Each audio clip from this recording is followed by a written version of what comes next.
Merkel Media. What does the goddamn line say, Tony? Please do not use gendered language. Then what? I'll be arrested, put in airport jail? Well, you're going completely sideways, man.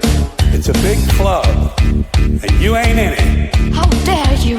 Mr. Speaker, the President of the United States. I'm Chris Hansen with Dave on NBC. Jack Marius Tack Theratrix. Hi, I'm Spartacus. Jackson, Sacramento, he, him. Steven Seagal. Sex offender guy. I'm Keith Morris. This is Muammar Gaddafi. I'm Rick James, bitch. Sorting through the lies. The hijacker's passport was found blocks from the World Trade Center crash site, if you can believe that. We cannot track $2.3 trillion in transactions.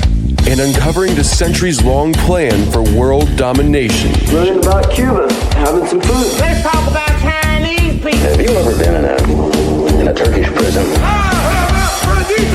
Swangles and Fort Lauderdale? I have sent 6 of my Libyan missiles to blow up the Sears hardware department. Nothing could be more fun than jumping off a cliff with 2 German bisexuals. Oh, you English are so superior, aren't you? Thank you, comrade. And now, macroaggressions. That's what assholes call it.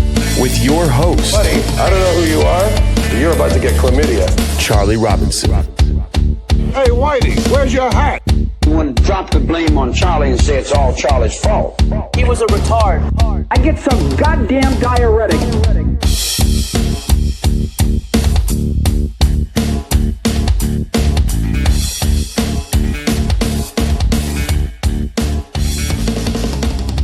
Welcome to Macroaggressions. I'm your host, Charlie Robinson. If you're watching us on Rockfin, Odyssey, Band.video, Vigilante.tv, or you're listening wherever podcasts are served, thanks a million. We appreciate it. If you like the show, consider rating it. If you think we've earned 5 stars, we would appreciate it. Share the show. Do all that good stuff. It helps the algorithms, and we appreciate that. Hey, thanks to our sponsors. They make the show happen. EMP Shield is the place to go to get all of your EMP and lightning related devices. They've got a device that will protect against EMPs, solar flares, and lightning strikes. It's many times more efficient than a single use military design. It can handle up to 40 EMP strikes. It works on your house. It works on your car, motorhome or boat if you've got one, generator, all those things. You can get a bundle package, get a few of them. Knock it all out at once. You can install it yourself if you're so inclined. You can find installation videos on their website or on YouTube all over the place. But if you want, you can just have an electrician come out and install it to your house. It's fitted to a household circuit breaker with just 4 wires, so it's not super complicated, and it installs like a Type 2 surge protector. So, I'll tell you what. Go to empshield.com and take a look. Just see what you think. Read up about it. It's a pretty interesting product, and I think it fits with the theme of this show, being proactive as opposed to being reactive. So, empshield.com, promo code MACRO will save you a bunch of money on your way out the door. Also, thanks to the folks over at Legal Shield that have been in business for half a century in Canada and the United States, and they're getting you access to high-powered attorneys in your area for $1 a day. It's very reasonable. It's about the most affordable thing out there. I'm still waiting for inflation to kick in on this one. It's got to be priced higher at some point. But hey, look, $30 a month will get you in, get you access to an attorney that has on average 22 years of experience. So you're not going to get somebody fresh out of law school. You'll get somebody that knows how to handle all the documents that you need. Just, God, month 1. Get your will done. Get your financial power of attorney. Get your all your legal documents just knocked out immediately. Save yourself thousands of dollars. Quite literally, this will pay itself off for the next 5 years if you just do this in the first month. I mean, you've got to have these documents, and nobody wants to go to an attorney, and nobody wants to have these things drawn up, spend all that money. Nobody even wants to think about dying, right? So the idea of having a will is something you kind of put off, but you can't do that, man. The state will get involved in your affairs and probate, and you don't want that, man. So just again, this is be proactive. Do this now so that you don't have to spend 10 times as much money and have all the hassle later. Obviously, not with the probate. You'll be dead. Your family will have to deal with it. But I'll tell you what. It's something to consider. Go to the website, www.don'tgetpushedaround.com is the place to go. And just read up on it. That's all I ask. Just read up, see if it's right for you. If you find something you like, obviously pull the trigger on it. But they've got a bunch of options there, like a lot of a la carte items that you can add on. So it's worth checking out. Just go check it out. Don'tgetpushedaround.com is the place to go. Well, there's been a lot of talk lately. Well, really this year, there's been a ton of talk about 15-minute cities, and now, it's not news to us. We've known about it for a long time, and we've talked about it over the years here and elsewhere. So it's not like it's breaking news or anything, but you can feel the push ramping up a little bit more. You can feel this. I talked to Richie Allen about this, it must have been about a year ago. He said that somebody had approached him several years ago, like a decade ago, and said that they were sitting in city council meetings in which they were proposing that they have these barriers that came out of the road. They were, when not deployed, were flush with the road and you could just drive over them. But when deployed, they elevated out of the road like barriers. And that this guy told Richie that they're planning to install these on some streets to basically just make the streets like inaccessible so that from time to time they can just turn off the streets. And of course, Richie's got a deep understanding of this. So he knew this guy wasn't out of his mind. He just didn't think it was going to happen quite so soon. And then it was like, then there were pictures of it. Then years later, now it's out. And so Richie was like, holy shit, like he had that real world epiphany when he saw it for his own eyes, with his own eyes. And so this is where we're headed unless we do something about it. I mean, there's that, right? There's us, the people. We can decide that this isn't going to happen. But the first thing you need to do before you decide that this isn't going to happen is recognize that it's a possibility of it happening in the first place. And these groups have been around for a while. So again, I want to talk about 15-minute cities, but we'll do that in the back half. The first part, I want to talk about the lead up to 15-minute cities, because this is a concept that's been going on for a while. And the idea of restricting travel and movement is something that authoritarians fantasize about, of course, but they never really have the justification, except obviously during wars and things like that, where they can kind of dictate the flow of traffic, the movement of humans and things like that, or in natural disasters, environmental type, a hurricane, a flood comes through. But they don't really have the justification to monkey with your traffic flows or to cut you off of going down roads unless there's an actual emergency. So what do? They create emergencies, right? So they've decided that the best justification, of course, not a real one, but the best one that they're going to use is climate. It's carbon dioxide, I guess, doesn't go around barriers like this. I don't know. But they're going to use the threat of climate change for everything, really. But this is one of the things. And so what happened was that the Rockefeller Foundation got involved, as they often do, and they're sitting on about $4 billion in assets in this Rockefeller Foundation fund. And in 2013, they started something called the 100 Resilient Cities program. This is with the aim to help 100 cities globally develop a resilient strategy to tackle issues of globalization, urbanization, and climate change. It's so rich that the Rockefeller Foundation is interested in tackling the issues of globalization when they're the ones that were pushing for it. Oh, we've created this problem of globalization. We've got to come in and parachute into the rescue and help to develop a resilient strategy to tackle issues of globalization. You fuckers are the ones that started globalization when you opened up China. What are you talking about?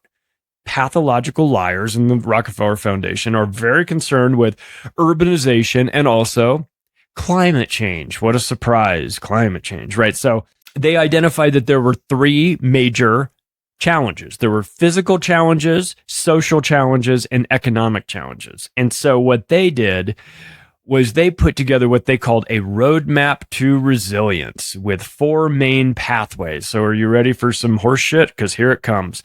Financial and logistical guidance for establishing an innovative new position in city government. A chief resilience officer who will lead the city's resilience efforts. Okay, so let me explain how this worked in their minds. We've identified 100 cities around the world, Rockefellers have, and they say we're going to make these resilient cities. And the way we're going to do that is we're going to install somebody into your government, into the government of these 100 cities. We'll pay for it. Rockefeller Foundation will pay for it. City doesn't have to pay for it. We will finance and pay for and take care of all the expenses associated with this new chief resilience officer, but you just need to put him in power. Okay. And then this is the person that will lead the city's resilience efforts. Okay. That's the thinking. Take these 100 cities, let us install our guy, and we'll save you. Okay. So this expert that they're putting is going to push for the development of what they call a robust resilience strategy. Well, what is that? Resilience? Or we're going to make these cities resilient against what exactly? Asteroids? Bees? COVID? Like, what are we resilient against? Climate change? Oh, climate change. Oh, the ever amorphous climate change, which is right around the corner, just like terrorists and COVID, ready to kill you. You don't pay more taxes to the Rockefellers, right? And then another one of their four pathways is access to solutions, service providers, and partners from the private, public, and NGO sectors who can help them develop and implement their resilience strategies. Here comes the United Nations. They mentioned NGOs particularly. We need somebody to help with our resilience strategy. Well, the Rockefeller Foundation knows just who to call. Their other arm, which is the United Nations, which was started by the Rockefellers. So they've said that they're gonna bring in private, public, and NGOs. So private, they're gonna make money on this. Public, they're gonna capture your government. NGOs, they're gonna use the United Nations to run it. That's how I read it, or that's how I read what they wanted to do. And lastly is membership of a global network of member cities who can learn and help from each other. Basically, what they're saying is networking. You in these 100 cities are going to have 99 other brothers and sister cities that you can share best practices with and figure out how to properly and efficiently enslave humanity. I mean, save the city. So that's what they're working on. There was $160 million contributed to this horseshit project, $230 million of pledged support from platform partners, an additional $655 million from national philanthropic and private sources, meaning the vultures that intend to come in and remake these 100 cities into climate resistant cities and making a fortune. $655 million of national philanthropic and private source money, which in my eyes would be probably a great investment to get your foot in the door, at least lock your competitors out, if nothing else, and get yourself a nice contract with 100 different cities around the world. So, but there was a problem. The problem is that the program shut down on July 31st, 2019. I'm assuming after solving all of the climate problems of the 100 cities, I'm assuming that's why they shut. Oh, wait, that's not it. That's not the Oh, they shut down because it was such a stupid fucking idea that nobody could understand where they were going with it. And so I think this is a reminder that even the Rockefellers, with all the money in the world and all the influence you can buy, they still fail from time to time. So again, there is a tendency to get a little black-pilled, but I would like to remind people that these groups, these globalist people, they are inbred. Remember that. They are inbred. And so they aren't operating at full capacity. Okay. They make mistakes. And this one didn't go very well. The Resilient Cities Network, you remember I said there's 4 things. The first was that they were going to, financial, logistical guidance, and they were going to bring in expert support. The only part of this that stayed was the networking part. The 100 cities that were able to network with one another. That part they liked. That part they kept. The rest of it, the 655, the 230, and the 160 mil, all that money just evaporated or went into the Cayman Islands or something like that. So it didn't accomplish what they wanted to accomplish, but it did build a network, and that network remains. And that network is now focused on, wait for it, equitable cities, which sounds like some commie bullshit to me. And within this network of 100 cities that are still talking to one another, there is an emphasis. They're interested in food production, climate change, energy, water, and plastic. Okay, so that's what they're all worried about. That's what they're worried about. But what they're focusing on through this network are really 7 different items, and that is crime, food, water, terrorism, natural disasters, disease, and climate planning. So the Resilient Cities program has kind of pivoted. It fizzled out in the sense that they installed these climate resilient officers, and they placed them throughout the world, and they underwrote their salaries, and they installed them in these positions. And then the people in the government looked at them and said, "Who are you?" "Well, I'm the chief resilience officer." And they're like, "What does that mean?" He's like, "Well, I'm here to climate change everything." And they're like, "Get the fuck out of here. We don't know who you are. Nobody voted for you." We're a government. I mean, we have a ton of flaws, but at least the people allegedly voted for us. Who are you? Like, "Oh, I'm installed by the Rockefellers." And the people were like, we don't, what are you doing? What do you even do? What would you say you do here? They had a meeting with the Bobs, and they didn't have an answer. Eventually it was shut down because there was, quote, "no marketable evidence of their impact." So they raised all this money. They created this fake position, chief resilience officers, and then they did nothing. They didn't do anything, like, to the point where people were like, "We don't really know. Like, we don't know what you're doing." Well, maybe it's because their mission sounds fake. Like, we're going to go in and strengthen all these cities with what? Rebar? Like, what are we talking about? Physically strengthen? Are we going to build barriers? Are you going to build a fence around this? What are you talking? Are you going to block out the sun? What exactly are we talking about here? But that's the problem when you get into these woke, progressive ideas. They're stupid, and they're anchored on nothing.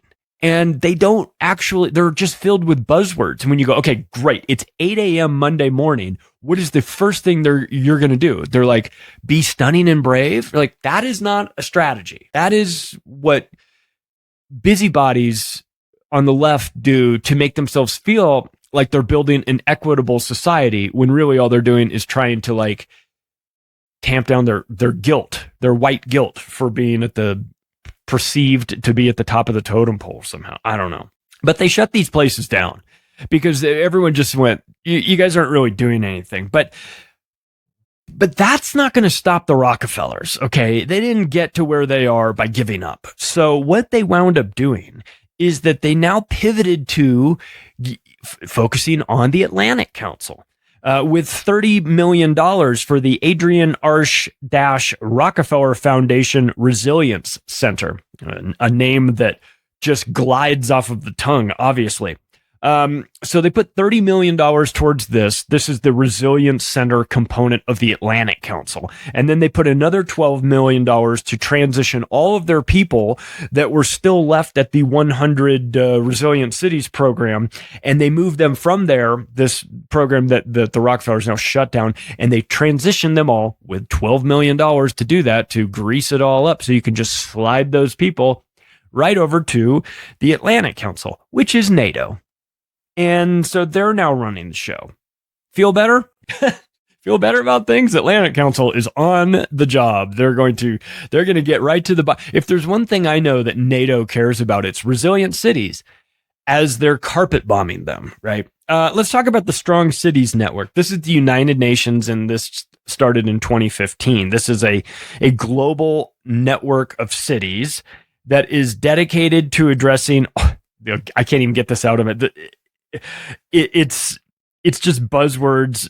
They might as well say it's a global network of cities dedicated to doing nothing except sitting around and circle jerking. But instead, it is a global network of cities dedicated to addressing all forms of hate, extremism, and polarization. And I have to say it like that because that's how I hear it in my mind whenever they start talking about hate and extremism. Wait, let me get this straight. I just want to be crystal clear on this. The United Nations, who everywhere they go, everywhere the blue helmets go, they leave a trail of rape and child trafficking in the way. Whenever they go into a war zone, the people that are running the operation that torture and murder and rape and human trafficking and organ harvesting that winds up happening out the back door when the United Nations shows up in town. Now, all of a sudden, the United Nations, through their Strong Cities Network, is magically somehow concerned with addressing all forms of hate, extremism, and polarization. Do fuck off. Get out of here with this nonsense. This is embarrassing. So what they say is this. Listen, we're the United Nations. We're used to dealing with the entire world. We're a world government front. We want all this stuff. But the Strong Cities Network was localized. Okay, so this is where it was a little bit different from what they normally do. They normally go in and do like kind of like a top down. Let's take the federal government and remake it. Let's, in whatever country they're in, the biggest form of government. Let's get in there. The United Nations gets involved. This time around, they said, let's do it differently with the Strong Cities Network. Let's do it. Let's come around the backside. Let's go to the smaller cities and work our way up instead of starting at the top and working our way down.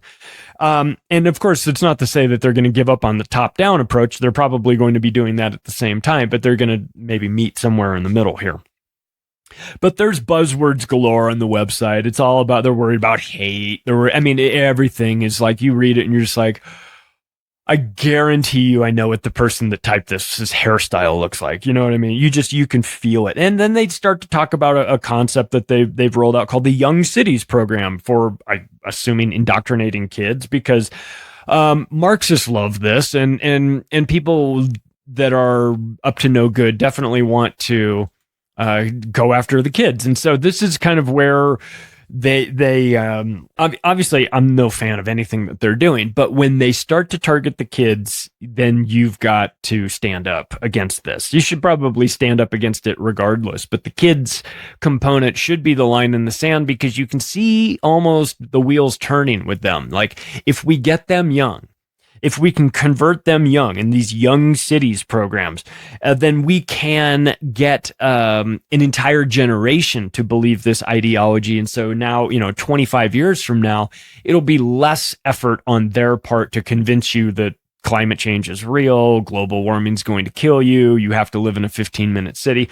All of these concepts work a lot easier if you get the person to believe in it, instead of forcing them to, telling them that this is true. So it's a long-term approach, and they use this. I got to read this as their pitch for the Young Cities program, because it's kind of telling when you decipher what it actually means. This is what they write about the Young Cities program, a subset of the Strong Cities Network brought to you by the United Nations. They say, connect it to key community actors and play a vital role in fostering creative talent among young people. Notice any words in there? You notice a series of words that all kind of go together? Connect it to key community actors and play a vital role in fostering creative talent among young people. Creating bullshit artists, are you? That's what I read. Because actors playing a role in creative talent sounds to me like what you're really looking for in this Young Cities program are a bunch of bullshit artists, a bunch of kids that you can convince, actors, to play a role and have creative talent You mean like Greta Thunberg? Do you mean her? How dare you? You mean an actor playing a role in the climate? I imagine my surprise that there's an actor playing a role. You mean like David fucking Hogg? He's the gun actor. Might also be Adam Lanza. I'm just saying. I mean, they look a little bit alike. They want mayors. Part of this Strong Cities Network is that they want mayors and local leaders to be more involved with stopping hate, which, these days I run everything that I hear in the media or these politicians or NGOs. I've got to run it through my newspeak detector, the language that George Orwell talked about in 1984, the only language that's getting smaller and not expanding. Because when I hear these people talking about stopping hate, you know what I hear? Stopping the truth. That's what I hear. It's not hate speech. It's speech they hate. We've said that before, And so when they talk about stopping hate speech, they're not talking about some white lunatic in the street yelling the N-word at a bunch of black folks standing on the corner. They don't give a shit about that. When they talk about stopping hate speech, they mean stopping you talking about COVID. They mean stopping you talking about climate change is total bullshit being engineered by these people. Again, if it were true and if it were real, let people talk about it all they want. You can tell it's fake because they have to protect it. They have to protect you. They can't have you talking about it in a negative way because if you do, their entire narrative will fall apart. So hate speech is any speech that is a threat to their narrative. It's not about you being a bad person and calling somebody racist names. That goes on. Go on Reddit. Go on Twitter. Go on anywhere. I mean, that happens all the time. They don't give a shit about that.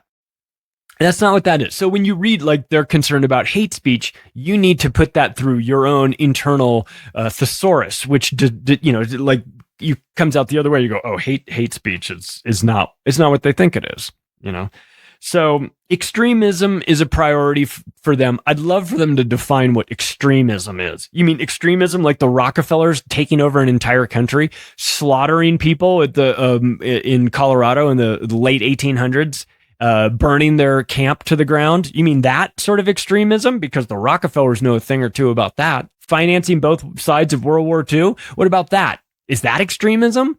Are we stopping extremism there? It's hard for me to take the United Nations seriously when they're talking about how they're going to stop hate and extremism while being the largest producers of it. Of course, this is all projection. This is, the Hillary Clinton school of projection. Accuse your enemy of that which you yourself are obviously guilty of. This is what it feels like here. So, So something like that, extremism is a priority. But I wonder if, as an example, since we're talking about extremist beliefs, what if suggesting ivermectin during COVID, was that extremism? Would that get you thrown out of your strong city? Would that make you a weak city if you talked about ivermectin? You know what it says to me is it's a power grab on speech under the guise of stopping extremists. It's just ironic because they're the extremists, not us. We want to be left alone. Is that extreme? I mean, apparently to them it is. But let's talk about the 15-minute climate leash, okay? Because this is what we've got. We've got a push for 15-minute cities. Why not 20-minute cities? I don't know. 15 minutes sounds nice, and I guess it tested well. Let's talk about it as a theory, right? Theoretically speaking, it's an urban planning concept in which most daily necessities and services can easily be reached in 15 minutes or less by walking or riding a bicycle, right? There's nothing inherently nefarious about that, okay?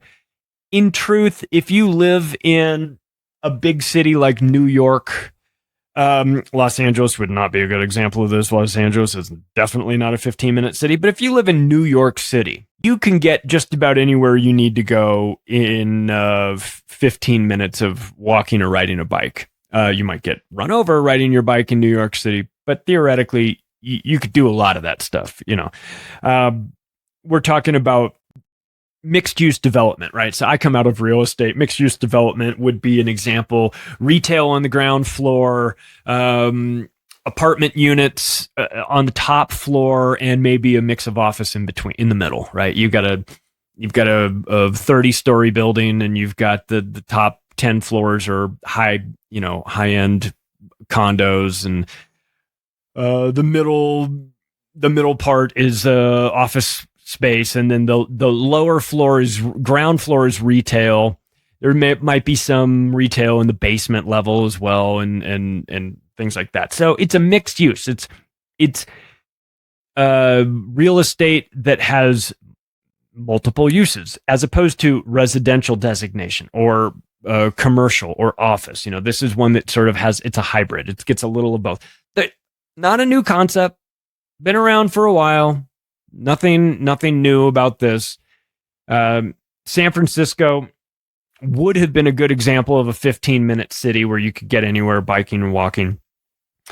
So the idea is to, quote, promote health. That's what 15-minute cities are, to promote health. I assure you, they don't give a shit about your health, okay? This is the window dressing for pushing you into sustainable development and living in a way that reduces your dependency on a car and making it what they call a walkable community and improving the quality of life in the city and making it very convenient for you.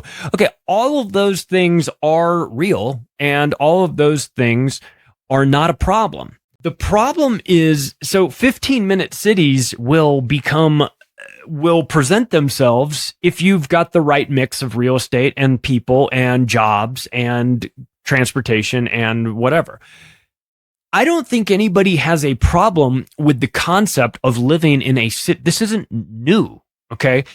Nobody has a problem with it. The problem is when you don't have a choice, when you are forced to be in a 15-minute city, right? That's when pedestrian-friendly streets and everything, all for it. Sounds great. Definitely, if you're building cities, new cities from here on out, you can do them differently. You have an opportunity to reimagine them in a way that might be a little bit more beneficial to make it easier to get around. Again, nothing wrong with that.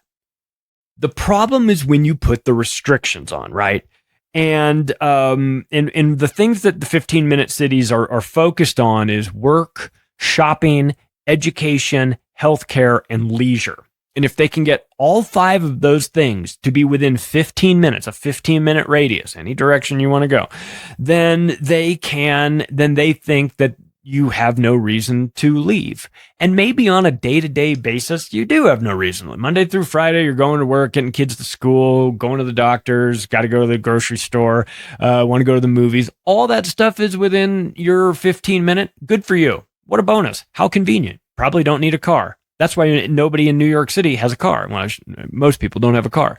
It's that, and it's expensive to park, and it's a pain in the ass to drive, and you don't need it. And all good. Again, the problem is when you're not allowed to leave your 15-minute city, when that's all you can do, when you don't get the opportunity on Saturday to say, go 30 minutes. Hey, we're going to go out to... we're going to go drive out into the countryside. There's an apple orchard place. We're going to get apples and have cider and do all this hokey, I guess, white people shit.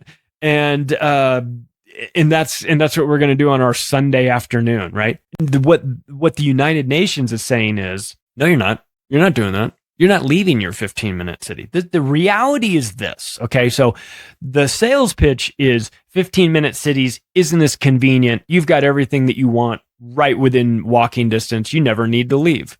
Great. That's a decent sales pitch. It works well. I've been a part of development projects in real estate. I understand the planning. I understand how long it takes to do this stuff. I get it. I understand the sales pitch. I was in sales. I know. But if my sales pitch ended with, but you can never leave the 15-minute city, it wouldn't be a very good pitch. You see, because people like that option. They don't mind having everything around them. within 15 minutes. It's actually quite convenient. If the truth be told, very convenient. But the problem is the you'll own nothing part. You know what I mean? That's the part that you're not going to ever be able to buy a place in your 15-minute city. Because the reality is that the United Nations and the World Economic Forum are pushing the shit out of this agenda for a very good reason. Tiny homes, you'll own nothing, you'll be forced to lease, you'll be living and working in a lease economy, a gig economy, Ubers of the world, part-time, everybody's kind of a part-time worker. You'll own nothing and be happy. That's the World Economic Forum's sales pitch.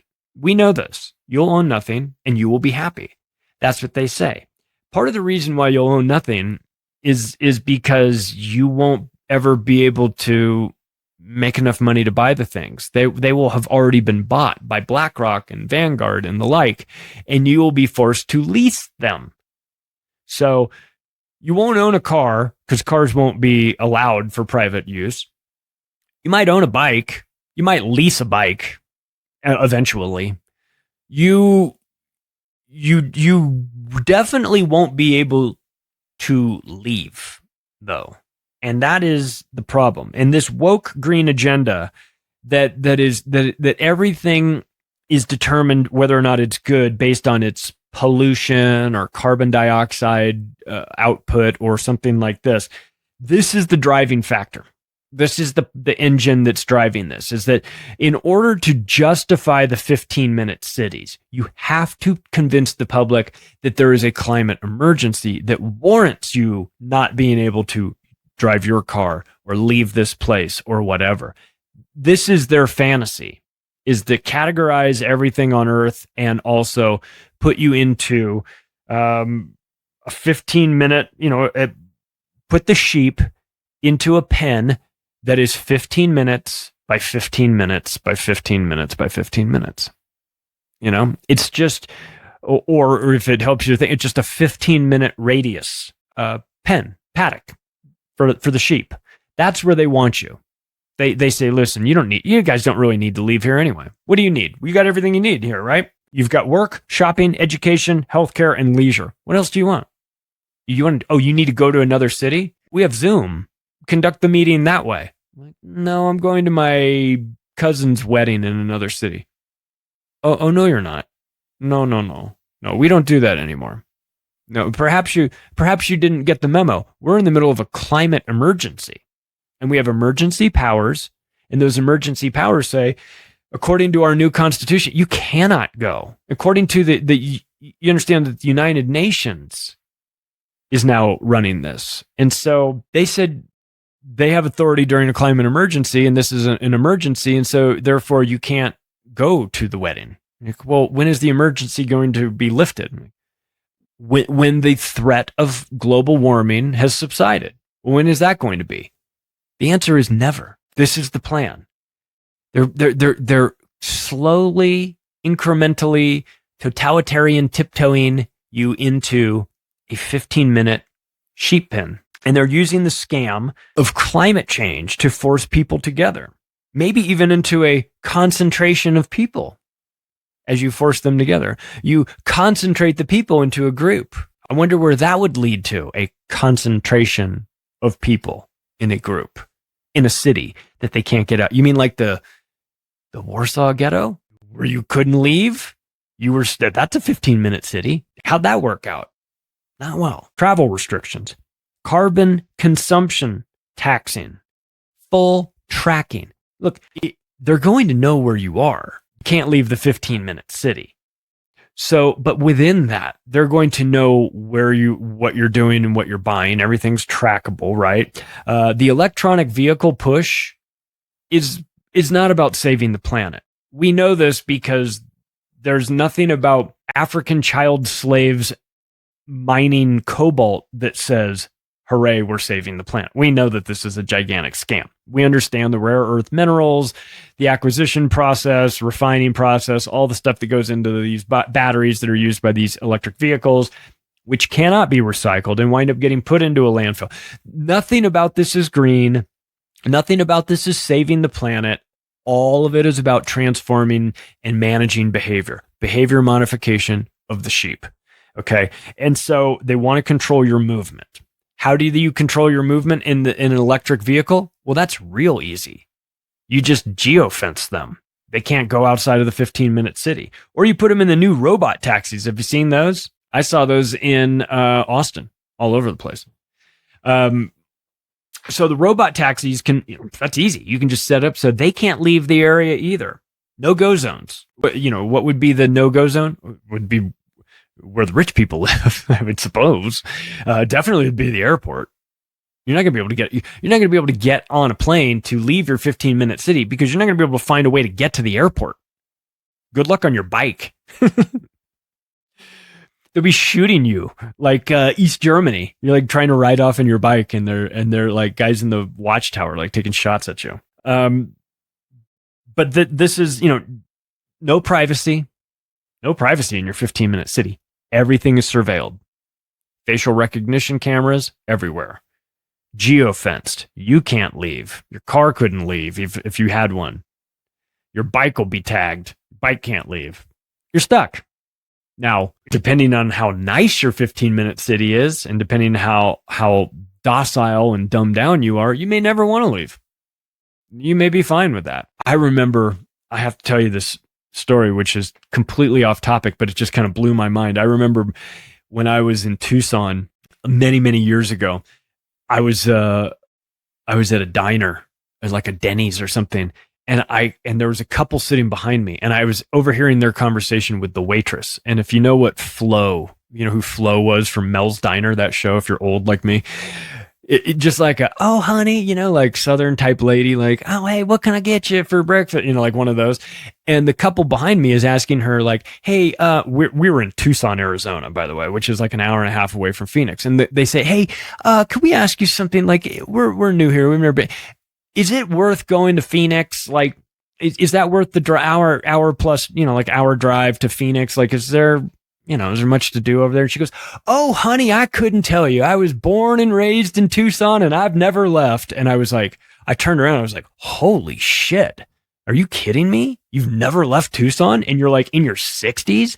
It was mortifying to me. And I realized there's a lot of people that just are where they're born and they've never left. Like, that doesn't make any sense to me. So maybe that lady, the waitress at the Denny's, would feel comfortable in a 15-minute city because she's never left anyway. But for the rest of us that need to have a life and want to see the planet, this is not going to work for us. But I think that you understand the pretext that they're going to use. Climate is a big one. Just if you want to know how climate change and the push for 15-minute cities is going to go, you don't have to look any further than COVID and the push there. Stand on the dot, 6 feet away, wear the mask, sanitize your hands, all that stuff, right? That behavior modification experiment that we watched is going to happen with regard to the 15-minute cities, as well as the people that are overly enthusiastic about enforcing it, the citizens themselves, the thought police themselves, the people that called the cops when there were too many cars in your neighbor's driveway for Thanksgiving dinner. Those people that would do something like that, just think how powerful their sense of entitlement is going to be when they believe that they're not just saving you from COVID, they're saving the entire planet from climate change. So if you decide that you're going to have a barbecue in your backyard and cook up some delicious steaks and burgers, and they smell that, and they're vegan, of course, then they call the police and say, you're committing a carbon dioxide crime in your backyard with this barbecue of yours, right? So this isn't a million years away where you need to like envision this. This is like 5 years away, maybe even less, okay? Unless we do something about it. So they describe suburbia as being the antithesis of a 15-minute city. So if you live in the suburbs, like I do, they don't like that. They don't want any of that stuff. They consider that to be a huge problem for them, for their concept. So this is what you can expect. You can expect a social credit system like China with regard to compliance for travel. Maybe you have a good social credit score, and so therefore, not only do you get access to a bike, but you can lease this bike for a discount. They do that in Shenzhen, China, right now. If you have a high social credit score, you can get on the train and you can go to another city, or you can get on the airplane and go to another city. But if you have a low one, you can't. So that's already happening. That's not science fiction future. That's last Thursday in Shenzhen. It's already in place. So this is the direction that we're going in. For anyone that says, "Oh, get out of here! You guys are making this up, or you're making too much out of it." No, we're making observations on what's currently happening in another region of the planet and is slated to come here under the guise of protecting you from carbon dioxide, which you absolutely positively have to have in the atmosphere, or we're all dead. So the science is fake. The justifications are fake, but the enforcement will be very real. Okay. Allowance for travel under these restrictions will be limited to those that have either high status, meaning working in the government enforcement arm of this authoritarian policy, or somebody that has ratted out their neighbors recently and has a high social credit score. Maybe they get a gold star on their report for that. And gold star people are allowed to travel. They're allowed to leave the 15-minute city to go to their cousin's wedding, and therefore motivated by the carrot dangling in front of them to rat out all of their neighbors that are committing carbon crimes. So the idea of this is that they're going to modify your behavior simply by creating incentive structures that reward the people that play ball and punish the people that don't. It's not a difficult concept to understand. But when you tie carbon dioxide and a carbon score for everything, then you start to have a quantifiable way of measuring people. And the World Economic Forum has talked extensively about this, about how they want to set up. They've got a partnership with MasterCard. And MasterCard, as you scan all of the items, as the guy at the grocery store scans all of your items and puts it in a bag, and then you use your MasterCard credit card to pay for that purchase. A MasterCard that has a global carbon footprint component attached to it, sponsored by the World Economic Forum. These are already happening. Your credit card company, MasterCard, a partner with the WEF, is going to assign certain scoring to the items that you buy. Maybe some of it is zero. It's neither positive nor a negative for your social credit. Let's take the example of steaks and hamburgers, like I mentioned before. You can get yourself into a scenario where you go to the grocery store and you can't buy the steaks and hamburgers. The guy says, "Oh, sir, when you put your card is declined because you've exceeded the carbon score, but it looks like I see the items that are lighting it up. It's the package of steaks, it's the package of hamburgers. You want me to take that out? We can take that out, and then this will clear up." And so they remove those things off the thing, and then all of a sudden, boom, you're eligible. Your credit card works, processes, you buy the rest of your items, but you leave those steaks and hamburgers sitting there at the grocery store. They got to go put them back. This is the scenario that they want. This is the future they want. This is what they can do. They can do this. The question is, will we allow them to? Will we not burn that grocery store to the fucking ground when they try that with us? I'm not advocating arson, but proverbially burning it to the ground is what I mean.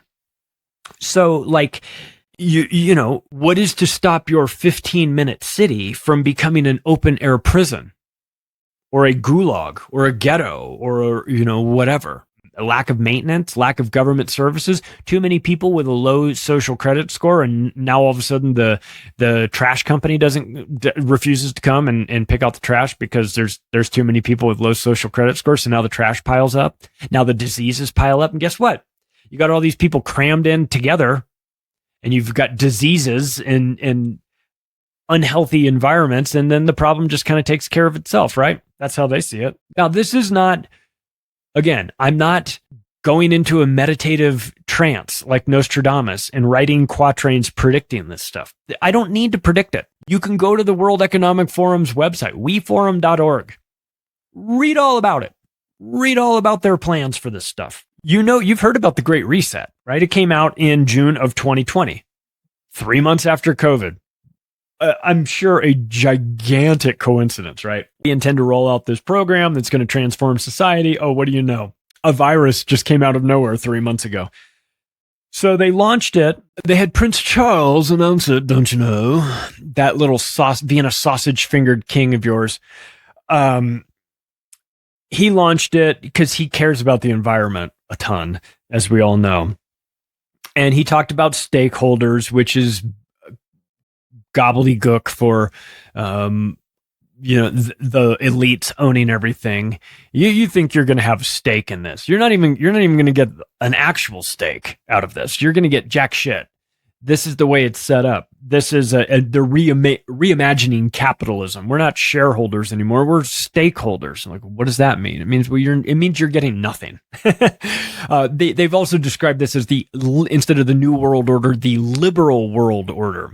It's I don't know. Maybe.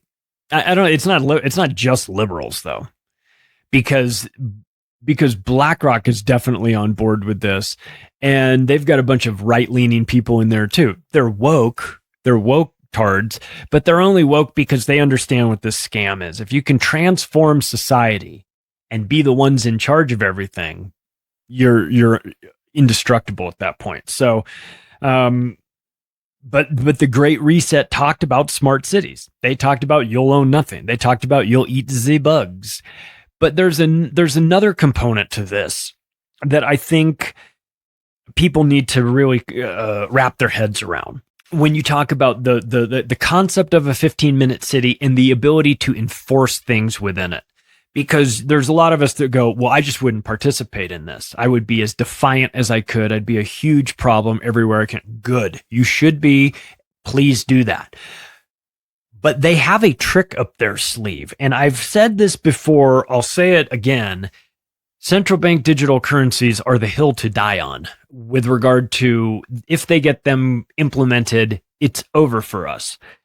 I want you to think about central bank digital currencies. We've covered extensively here, programmable money.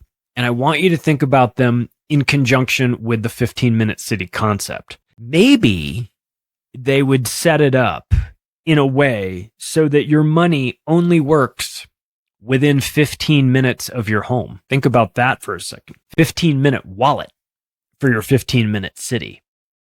Meaning, fine, we won't actually install fences like East Germany and barbed wire and make you crawl over it. We'll let you out. It's an open air prison, right? With no gates. We'll let you out. You can go. There's no electric fence. There's no guards with German shepherds. Go wherever you want. Your money won't work outside there though. So how long are you going to stay in that other city when your CBDCs are shut off? You don't live here. Your money doesn't work here. It's only this. You have a regional currency. Your currency doesn't work here. It's shut off. I can't accept a transaction from you. You know, I'm trying to sell you a burger in a city where you don't live, and I can't do it because your money is saying you're out of state. You're out of your region. Think about that. Think about programmable money, which is what a central bank digital currency is. That is geotagged, geographical money. It's possible. I would say not only is it possible, I would say that it is coming. Now, it might not be that they shut off all of your money. They might just shut off 90% of your money so that you can go to the other city, but you don't have enough to ever actually stay there for much longer. You really, maybe you can spend a few bucks. Maybe you can buy that burger there, but you can't do much more, right? They're just going to make it difficult. Maybe that's how, maybe it starts off making it just difficult and people eventually give up. They've been modified to a point where they don't try anymore. They become the baby elephant that has that's tied to the stake in the ground as a baby and can't move it, and then grows into be the big elephant, still tied to the ground with the same stake. It could easily move, but it has just been mentally conditioned to think, I have no power. You'll own nothing and you'll be happy. That's what they say. Agenda 2030 is the controlled movement through climate change, emotional manipulation, guilt, and flat out lies. Okay. This is the direction that we're going. The 15-minute city is going to remain as a concept, but it's going to be up to us whether or not we want to push back on it, how we push back on it. Again, with the central bank digital currencies, they're going to come at you from a totally different angle. They might force you into a 15-minute city simply by making your money inaccessible anywhere else except for your home base. And if that is the case, then again, it's over for us as a society. And they may not do it all at once. This may be incremental. If they were serious about implementing this, it would be incremental. They wouldn't do it all at once, because then people would be onto them. They would understand that this is a trap, not some altruistic endeavor to rid the world of dangerous carbon dioxide, which is the sales pitch and will continue to be the sales pitch for the need for 15-minute cities. But first, it's going to be do the right thing because it's the right thing to do and you're a good person. Then eventually they're going to really lay the guilt on. And you can see the same playbook from COVID. 15 minutes to spread the curve, do what's right. We're all in this together. Take care of each other. Sooner we do this, the sooner we can go back to normal, right? Then that didn't work. Then everyone kind of came out and everyone was mulling around doing their own thing. Then it was, you're killing grandma. How dare you? You people that want your freedom, you know what your freedom just cost? It just cost somebody else's grandmother to die. I hope you enjoy your freedom, you selfish piece of shit. You know, that's what we got during COVID. You'll get it for climate. You're going to get the carrot and you're going to get the stick. And you're going to get hit with the guilt stick as well, all along the way. There's a lot of people that will do things because they feel guilty about it. You know, they'll modify their behavior. Oh, God damn, I feel horrible about that. Well, you should feel horrible. I mean, you're destroying the planet, for God's sake. What are my children going to do? What are my children going to grow up on an uninhabitable planet because you bought a steak and cooked it, you fucking fascist? I mean, you think I'm kidding, and I'm kind of playing it up a little bit. But am I? These people want to put you in open air prisons disguised as 15-minute cities in order to save the planet. They don't want to save the planet. They're looking to save themselves from you, because they know that once you figure this out, you will rightly grab the torches and pitchforks and go find them. But not if you can't leave your 15-minute city, which, by the way, they won't be in. They will be elsewhere. You want to take that Uber to the airport? Sorry, Uber doesn't go to the airport anymore. Didn't you get the memo? You have to have a private car to get to the airport. Well, I can't afford a private car. Well, then you're not getting to the airport. So the airport is technically available for people to fly in and out of, but, not really accessible. The plan is ultimately control of the population. It's always their plan. And the corralling of people into predetermined zones that they determine. We've got FEMA regions. We know about that. That exists. I can envision a scenario in which FEMA is overseeing the 15-minute cities in their region. And you know that they would be under constant emergency, right? Climate emergency. So look, if they can control your money, then they can control your movement and they can modify your behavior. And if they can do those things, then they can get you to walk into your own digital prison, which is a trick that would really be something. If they convince the population to voluntarily walk into their own open air prison, hand over the keys, all because they wanted to save the world from climate change. What a scam, huh? Hey, if you like this episode, you can take the additional step right now of sharing it with your friends and family. Certainly do appreciate that. If you want to connect with me, the website is theoctopusofglobalcontrol.com. You can follow me on Twitter @macroaggressions. Thanks, everybody. I'll talk to you again soon.